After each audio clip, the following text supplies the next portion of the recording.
ನೀವು ಆಗಾಗ zero traffic ಅಂತ ಕೇಳಿರಬಹುದು. ಅಷ್ಟಕ್ಕೂ ಈ ಝೀರೋ ಟ್ರಾಫಿಕ್ ಅಂದರೇನು ಅನ್ನೋದನ್ನ ನಾವು ಮೊದಲು ತಿಳಿದುಕೊಳ್ಳಬೇಕು. ಪೊಲೀಸ್ ನಿಯಮ ಪ್ರಕಾರ ದೇಶದ ಪ್ರಧಾನಮಂತ್ರಿಗಳು, ಗೃಹ ಮಂತ್ರಿಗಳು ಹಾಗೂ ರಾಜ್ಯದ ಮುಖ್ಯಮಂತ್ರಿಗಳು, ಗೃಹ ಸಚಿವರು ಮತ್ತು ಇತರ ಪ್ರಮುಖ ಹುದ್ದೆಯಲ್ಲಿರುವವರು ಅಗತ್ಯ ಕೆಲಸಕ್ಕಾಗಿ ಸಂಚರಿಸುವಾಗ ಆ ದಾರಿಯಲ್ಲಿ ಎಲ್ಲಾ ವಾಹನಗಳನ್ನ ತಡೆದು ಝೀರೋ ಟ್ರಾಫಿಕ್ ವ್ಯವಸ್ಥೆಯನ್ನ ಮಾಡಲಾಗುತ್ತದೆ. ಕೆಲವೊಮ್ಮೆ ಅವರು ಸಂಚರಿಸುವ ಮಾರ್ಗವನ್ನ ಸಂಪೂರ್ಣವಾಗಿ ಮುಚ್ಚಿದರೆ ಇನ್ನು ಕೆಲವು ಸಂದರ್ಭದಲ್ಲಿ ಹಂತವಾಗಿ ರಸ್ತೆಗಳನ್ನ ಮುಚ್ಚಲಾಗುತ್ತದೆ. ರಾಜಕಾರಣಿಗಳ ಝೀರೋ ಟ್ರಾಫಿಕ್ ವ್ಯವಸ್ಥೆಯಿಂದ ಸಾರ್ವಜನಿಕರು ಭಾರಿ ತೊಂದರೆಗೆ ಒಳಗಾಗುವುದನ್ನ ನಾವು ಆಗಾಗ ಗಮನಿಸಿದ್ದೇವೆ ಹಾಗೂ ನ್ಯೂಸ್ ಪೇಪರ್ಗಳಲ್ಲಿ ಕಂಡಿದ್ದೇವೆ. ಈ ಹಿಂದೆ ಜಿ ಪರಮೇಶ್ವರ್ ಅವರು ಉಪಮುಖ್ಯಮಂತ್ರಿ ಆಗಿದ್ದಾಗ ಹಾಗೂ ಗೃಹ ಮಂತ್ರಿ ಆಗಿದ್ದಾಗ ತಮಗೆ ಝೀರೋ ಟ್ರಾಫಿಕ್ ಬೇಕೇ ಬೇಕು ಎಂದು ಪಟ್ಟು ಪಡೆದಿದ್ದು ನಿಮಗೆಲ್ಲ ಗೊತ್ತಿರುವ ವಿಷಯ. ಇದೇ ಕಾರಣ ಅವರನ್ನ ಝೀರೋ ಟ್ರಾಫಿಕ್ ಮಂತ್ರಿ ಎಂದೇ ಕರೆಯಲಾಗುತ್ತಿತ್ತು. ಅವರಿಗಿಂತ ಹಿಂದೆ ಇದ್ದ ಗೃಹ ಸಚಿವರೊಬ್ಬರು ಝೀರೋ ಟ್ರಾಫಿಕ್ ಅನ್ನ ನಿರಾಕರಿಸಿದ್ದರು. ಆದ್ರೆ ಪರಮೇಶ್ವರ್ ಮಾತ್ರ ಬಿಡಲು ಸಿದ್ಧವೇ ಇರಲಿಲ್ಲ. ಆದ್ರೆ ಕೆಲವು ರಾಜಕಾರಣಿಗಳು ಜನಸಾಮಾನ್ಯರಿಗೆ ತೊಂದರೆ ಆಗುತ್ತದೆ ಎಂದು ಇಂತಹ ಝೀರೋ ಟ್ರಾಫಿಕ್ ಪ್ರೋಟೋಕಾಲ್ ಅನ್ನ ಬಯಸುವುದಿಲ್ಲ. ಇದರಿಂದ ಎಷ್ಟೋ ಎಮರ್ಜೆನ್ಸಿ ಕೆಲಸಕ್ಕೆ ಹೋಗುವಂತಹ ಜನಸಾಮಾನ್ಯರಿಗೆ ತುಂಬಾನೇ ತೊಂದರೆ ಆಗುತ್ತದೆ. ಅದರಲ್ಲೂ ಆಂಬ್ಯುಲೆನ್ಸ್ಗಳಿಗೆ ಇನ್ನೂ ಕಷ್ಟವಾಗುತ್ತದೆ. ಯಾಕಂದ್ರೆ ಇದು ಸಾವು ನೋವಿನ ಪ್ರಶ್ನೆ ಆಗಿರುತ್ತದೆ. ಆದರೆ ಸೆಕ್ಯೂರಿಟಿಯನ್ನು ಗಮನದಲ್ಲಿ ಇಟ್ಟುಕೊಂಡು ಭಾರತದ ಒಬ್ಬ ರಾಷ್ಟ್ರಪತಿಯಾಗಲಿ ಪ್ರಧಾನಮಂತ್ರಿಯಾಗಲಿ ಇವರು ಓಡಾಡುವಾಗ ಟ್ರಾಫಿಕ್ ಇನ್ನು ತುಂಬಾನೇ ಸ್ಟ್ರಿಕ್ಟ್ ಆಗಿ ಅನ್ವಯಿಸಲಾಗುತ್ತದೆ. ಆದರೆ ಇತ್ತೀಚೆಗೆ ನರೇಂದ್ರ ಮೋದಿಯವರ ಸವಾರಿ ಹೋಗುವಾಗ ಝೀರೋ ಟ್ರಾಫಿಕ್ ಅನ್ನ ಅಳವಡಿಸಲಾಗಿತ್ತು. ಆದರೆ ಎಮರ್ಜೆನ್ಸಿ ಇದ್ದ ಕಾರಣ ಅವರ ಸವಾರಿಯನ್ನೇ ಒಬ್ಬ ಅಧಿಕಾರಿ ಮೋದಿಯ ಸವಾರಿಯನ್ನೇ ನಿಲ್ಲಿಸಿದ್ದಕ್ಕೆ ಸುದ್ದಿಯಾಗಿತ್ತು. ಅಷ್ಟಕ್ಕೂ ಆ ದಿನ ನಡೆದಿದ್ದೇನು, ಆ ಘಟನೆಯ ಹಿನ್ನೆಲೆಯನ್ನು, ಆ ಅಧಿಕಾರಿ ಯಾರು, ಮುಂದೆ ಮೋದಿಯ ಸೆಕ್ಯೂರಿಟಿಗಳು ಮಾಡಿದ್ದೇನು, ಮೋದಿ ಇದಕ್ಕೆ ಕೊಟ್ಟ ಉತ್ತರ ಯಾವ ರೀತಿ ಇತ್ತು, ಈ ಎಲ್ಲ ಮಾಹಿತಿಯನ್ನ ಹಾಗೂ ಝೀರೋ ಟ್ರಾಫಿಕ್ ಬಗ್ಗೆ ಇನ್ನಷ್ಟು ಮಾಹಿತಿಯನ್ನ ಇವತ್ತಿನ ಈ ವಿಡಿಯೋದಲ್ಲಿ ಪಡೆಯೋಣ. ಅದಕ್ಕಿಂತ ಮೊದಲು ನೀವು ನಮ್ಮ ಚಾನೆಲ್ಗೆ ಹೊಸಬರಾಗಿದ್ದರೆ ದಯವಿಟ್ಟು ಈಗಲೇ ಸಬ್ಸ್ಕ್ರೈಬ್ ಮಾಡಿ, ಜೊತೆಗೆ ಬೆಲ್ ಐಕನ್ ಕೂಡ ಪ್ರೆಸ್ ಮಾಡಿ.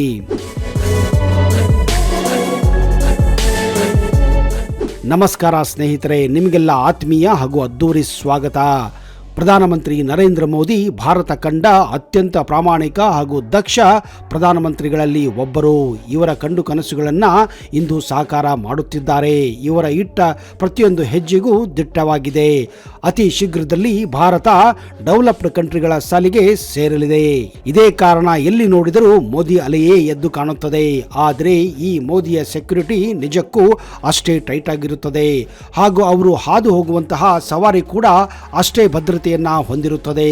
ಇದನ್ನ SPG ಎಂದು ಕರೆಯಲಾಗುತ್ತದೆ. ವಿಶೇಷ ಭದ್ರತಾ ಪಡೆ. ಪ್ರಧಾನಮಂತ್ರಿಯ ಹೊಣೆ ಹೊತ್ತಿರುವ SPG ಈ ದೇಶದ ಅತ್ಯುನ್ನತ ಭದ್ರತಾ ಏಜೆನ್ಸಿಯಾಗಿದೆ. ಈ SPG ಸುಮಾರು 4,000 ನುರಿತ ಕಮಾಂಡೋಗಳನ್ನ ಹೊಂದಿದೆ.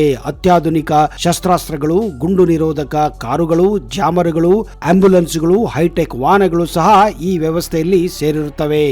Z+ ವ್ಯವಸ್ಥೆಯಲ್ಲಿ CRPF ಯೋಧರು ಗಣ್ಯರ ನಿವಾಸ ಹಾಗೂ ದೇಶದಲ್ಲಿ ಪ್ರವಾಸ ಕೈಗೊಳ್ಳುವಾಗ ದಿನದ 24 ಗಂಟೆಯೂ ಭದ್ರತೆಯನ್ನ ಒದಗಿಸುತ್ತದೆ. SPG ರಕ್ಷಣೆ ಪಡೆಯುವ ವ್ಯಕ್ತಿಗಳಿಗೆ ಸಂಬಂಧಿಸಿದಂತೆ ಗುಪ್ತಚರ ಮಾಹಿತಿ ಸಂಗ್ರಹ ಮಾಡುವ ವ್ಯವಸ್ಥೆ ಕೂಡ ಇರುತ್ತದೆ. ಅವರು ಬೇರೆ ಬೇರೆ ಸ್ಥಳಗಳಿಗೆ ಹೋಗುವ ಮುನ್ನವೇ ಅಲ್ಲಿನ ಸ್ಥಳಗಳ ಪರಿಶೀಲನೆ ಮತ್ತು ಭದ್ರತಾ ಏರ್ಪಾಡು ಮುಂತಾದ ಕಾರ್ಯಕ್ರಮಗಳನ್ನು ಈ SPG ನೋಡಿಕೊಳ್ಳುತ್ತದೆ.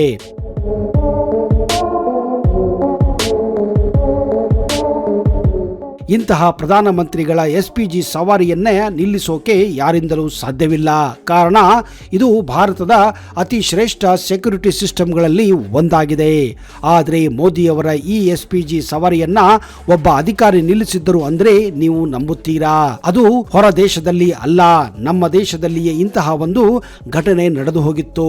ಅಷ್ಟೇ ಅಲ್ಲ, ಈ ಒಂದು ಘಟನೆ ನಡೆದಾಗ ನರೇಂದ್ರ ಮೋದಿಯವರ ಸರ್ಕಾರವೇ ಇತ್ತು ಅಂದ್ರೆ ನೀವು ನಂಬುತ್ತೀರಾ? ಹಾಗೂ ನರೇಂದ್ರ ಮೋದಿಯವರೇ ಪ್ರಧಾನಮಂತ್ರಿ ಕೂಡ ಆಗಿದ್ದರು. ಅವರ ಜೊತೆಯೇ ಅವರ ಸವಾರಿಯನ್ನು ನಿಲ್ಲಿಸಿದ್ದರು ಅಂದ್ರೆ ನಿಜಕ್ಕೂ ಅದು ಅಚ್ಚರಿ ಪಡುವಂತಹ ವಿಷಯವೇ ಆಗಿದೆ.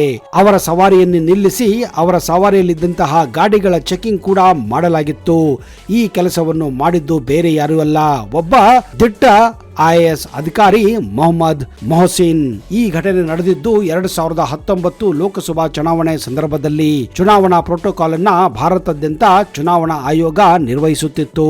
ಎಲ್ಲ ಕಡೆಗೂ ತಪಾಸಣೆಗಳು ಆಗಾಗ ನಡೆಯುತ್ತಾನೆ ಇದ್ದವು. ಕಾರಣ ರಾಜಕೀಯ ವ್ಯಕ್ತಿಗಳು ಓಟಿನ ಆಸೆಗಾಗಿ ದುಡ್ಡನ್ನ ಹಂಚಲು ಹಣವನ್ನ ಒಂದು ಕಡೆಯಿಂದ ಇನ್ನೊಂದು ಕಡೆಗೆ ರವಾನಿಸುತ್ತಿದ್ದರು. ಇದನ್ನು ತಡೆಯಲೆಂದೇ ಪ್ರತಿಯೊಂದು ಜಾಗದಲ್ಲಿ ನಾಕಾಬಂದಿಯನ್ನು ಕೂಡ ಮಾಡಿ ಪ್ರತಿಯೊಂದು ಗಾಡಿಗಳನ್ನ ತಪಾಸಣೆ ಮಾಡಲಾಗುತ್ತಿತ್ತು.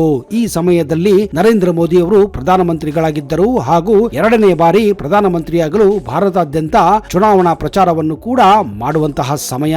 ಇದೇ ಕಾರಣ ಅವರು ಒರಿಸ್ಸಾ ರಾಜ್ಯದ ಸಂಬಲ್ಪುರ್ ಎಂಬ ಪ್ರದೇಶದಲ್ಲಿ ಅಂದು ಚುನಾವಣಾ ರ್ಯಾಲಿಯನ್ನು ಉದ್ದೇಶಿಸಿ ಮಾತನಾಡಲು ನಿಗದಿಯಾಗಿತ್ತು.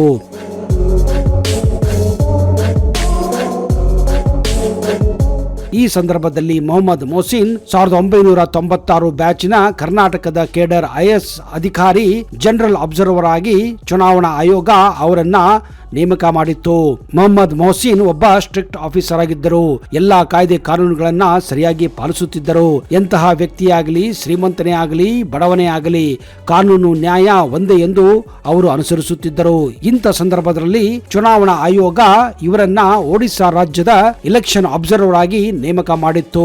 ಆ ವರ್ಷ ಒಡಿಶಾದಲ್ಲಿ ತುಂಬಾನೇ ದುಡ್ಡಿನ ಗೋಲ್ಮಾಲ್ ನಡೆಯುತ್ತಿದ್ದವು ಎನ್ನುವ ಮಾಹಿತಿ ಅವರಿಗೆ ಸಿಕ್ಕಿತ್ತು. ಅದಕ್ಕಾಗಿ ಅವರು ತಮ್ಮ ಕೆಳಗಿನ ಅಧಿಕಾರಿಗಳಿಗೆ ಹಾಗೂ ಪೊಲೀಸ್ ಇಲಾಖೆಗೆ ಸ್ಟ್ರಿಕ್ಟ್ ವಾರ್ನಿಂಗ್ ಕೂಡ ಮಾಡಿದ್ದರು. ಇಂತಹ ಸಂದರ್ಭದಲ್ಲಿ ಅವರು ಅವತ್ತು ಪ್ರಧಾನಮಂತ್ರಿಗಳ ಸವಾರಿ ಸಂಬಲ್ಪುರ್ಗೆ ಬಂದಿತ್ತು. ಯಾರೇ ಇರಲಿ, ಹೇಗೆ ಇರಲಿ, ಪ್ರತಿಯೊಂದು ವಾಹನವನ್ನ ತಪಾಸಣೆ ಮಾಡಬೇಕೆಂದು ಅವರು ನಿರ್ಧಾರ ಮಾಡಿದ್ದರು. ಇದೇ ಕಾರಣ ಅವರು ಪ್ರಧಾನಮಂತ್ರಿ ನರೇಂದ್ರ ಮೋದಿ ಅವರ ಸವಾರಿ ಅಂದ್ರೆ SPG ಕೂಡ ನಿಲ್ಲಿಸಿ ವಾಹನಗಳನ್ನ ತಪಾಸಣೆ ಮಾಡುತ್ತಾರೆ. ನಿಜಕ್ಕೂ ಈ ವಿಷಯ ಪ್ರಧಾನಮಂತ್ರಿ ಮೋದಿಗೂ ಕೂಡ ಬೆಚ್ಚಿ ಬೀಳಿಸಿತ್ತು. ಪ್ರಧಾನಮಂತ್ರಿಗಳ ಸೆಕ್ಯೂರಿಟಿಯ ಹೊಣೆಯನ್ನು ಹೊತ್ತಿರುವ SPG ಎಲ್ಲರ ತಪಾಸಣೆ ಮಾಡುವಂತಹ ಒಂದು ತಂಡವಾಗಿದೆ. ಅಂತಹ ಸೆಕ್ಯೂರಿಟಿಯನ್ನೇ ತಪಾಸಣೆ ಮಾಡಿದಂತಹ ಈ ಅಧಿಕಾರಿಯ ಮೇಲೆ SPGಯ ಅಧಿಕಾರಿಗಳು ಹಾಗೂ ಪ್ರಧಾನಮಂತ್ರಿ ಕಾರ್ಯಾಲಯ ಅಂದ್ರೆ PMO ಚುನಾವಣಾ ಆಯೋಗಕ್ಕೆ ಕಂಪ್ಲೇಂಟ್ ಮಾಡುತ್ತದೆ. ಈ ವಿಷಯವನ್ನು ಕುಲಂಕುಷವಾಗಿ ಅಧ್ಯಯನ ಮಾಡಿದ ಅಂದಿನ ಚುನಾವಣಾ ಆಯೋಗ IAS ಅಧಿಕಾರಿ ಮೊಹಮ್ಮದ್ ಮೊಹಸಿನ್ ಅವರನ್ನ ಸಸ್ಪೆಂಡ್ ಮಾಡಲಾಗುತ್ತದೆ.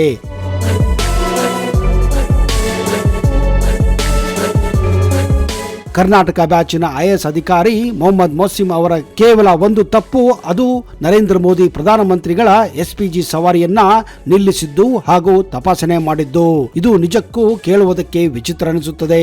ಮುಂದೆ ಒಂದೇ ವಾರದಲ್ಲಿ ಚುನಾವಣಾ ರ್ಯಾಲಿಯಲ್ಲಿ ಬ್ಯುಸಿಯಾಗಿದ್ದ ನರೇಂದ್ರ ಮೋದಿ ಅವರಿಗೆ ಈ ವಿಷಯ ತಿಳಿದು ಬರುತ್ತದೆ. ತಕ್ಷಣವೇ ಅವರು ಪ್ರಧಾನಮಂತ್ರಿ ಕಾರ್ಯಾಲಯದಲ್ಲಿದ್ದ PMO ಅಧಿಕಾರಿಗಳನ್ನ ಕರೆಸಿ ನಡೆದ ಘಟನೆಯ ಬಗ್ಗೆ ಸಂಪೂರ್ಣ ಮಾಹಿತಿಯನ್ನ ಪಡೆಯುತ್ತಾರೆ ಹಾಗೂ ತಮ್ಮ ಸವಾರಿಯನ್ನು ನಿಲ್ಲಿಸಿದ್ದಕ್ಕೆ ಮತ್ತು ತಪಾಸಣೆ ಮಾಡಿದ್ದಕ್ಕೆ ಒಬ್ಬ IAS ಅಧಿಕಾರಿಯನ್ನ ಚುನಾವಣಾ ಆಯೋಗ ಸಸ್ಪೆಂಡ್ ಮಾಡಿರುವ ವಿಷಯ ಗೊತ್ತಾಗಿ ನಿಜಕ್ಕೂ ಅವರಿಗೆ ಬೇಜಾರಾಗುತ್ತದೆ.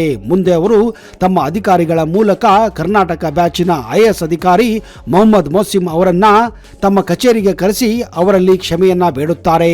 ಅಷ್ಟೇ ಅಲ್ಲದೆ ತಮ್ಮ ಅಧಿಕಾರಿಗಳಿಗೆ ಸೂಚನೆ ನೀಡಿ ಅವರ ಸಸ್ಪೆಂಡ್ ಆಕ್ಷನ್ ಅನ್ನ ನಿಲ್ಲಿಸಿ ಅವರನ್ನ ಮತ್ತೆ ಕೆಲಸಕ್ಕೆ ಸೇರುವಂತೆ ಚುನಾವಣಾ ಆಯೋಗಕ್ಕೂ ಕೂಡ ನಿರ್ದೇಶನ ನೀಡುತ್ತಾರೆ. ಅವರ ಕಾರ್ಯವೈಖರಿ ಹಾಗೂ ಅವರ ದಕ್ಷತೆಯನ್ನು ನರೇಂದ್ರ ಮೋದಿ ಶ್ಲಾಘಿಸುತ್ತಾರೆ. ಇಂತಹ ಅಧಿಕಾರಿಗಳು ನಮ್ಮ ದೇಶಕ್ಕೆ ಬೇಕು. ಇಂತಹವರು ಇರುವುದರಿಂದಲೇ ನಮ್ಮ ದೇಶ ಸುರಕ್ಷಿತವಾಗಿದೆ. ಹೀಗಂತ ಹೇಳಿ ಮೊಹಮ್ಮದ್ ಮೊಹಸಿನ್ ಅವರನ್ನ ಪ್ರಶಂಸೆ ಕೂಡ ಮಾಡಿದ್ದಾರೆ.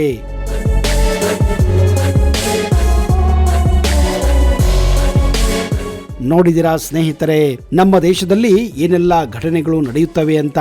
ನಿಜಕ್ಕೂ ಮೊಹಮ್ಮದ್ ಮೊಹಸಿನ್ ಮಾಡಿದ್ದು ಸರಿಯೇ ತಪ್ಪು ಅನ್ನೋದನ್ನ ನೀವು ದಯವಿಟ್ಟು ಕಮೆಂಟ್ ಬಾಕ್ಸ್ ಅಲ್ಲಿ ಹಾಕಿ. ಇಂತಹ ಅಧಿಕಾರಿಗಳು ಇರಬೇಕೋ ಬೇಡವೋ ಅನ್ನೋದನ್ನು ಕೂಡ ನೀವು ಬರೆಯಿರಿ. ಆದ್ರೆ ನಮ್ಮ ತಂಡದ ಪರವಾಗಿ ಮೊಹಮ್ಮದ್ ಮೊಹಸಿನ್ ಅವರಿಗೆ ಒಂದು ಸಲ್ಯೂಟ್ ಅನ್ನ ಹೊಡೆಯುತ್ತೇವೆ. ಇಂತಹದ ಇನ್ನಷ್ಟು ಇಂಟ್ರೆಸ್ಟಿಂಗ್ ಮಾಹಿತಿಯನ್ನ ಮುಂದಿನ ಸಂಚಿಕೆಯಲ್ಲಿ ಕೊಡುತ್ತೇನೆ. ಅಲ್ಲಿಯವರೆಗೆ ಜೈ ಹಿಂದ್, ಜೈ ಕರ್ನಾಟಕ. ನಿಮಗೆಲ್ಲ ಶುಭವಾಗಲಿ.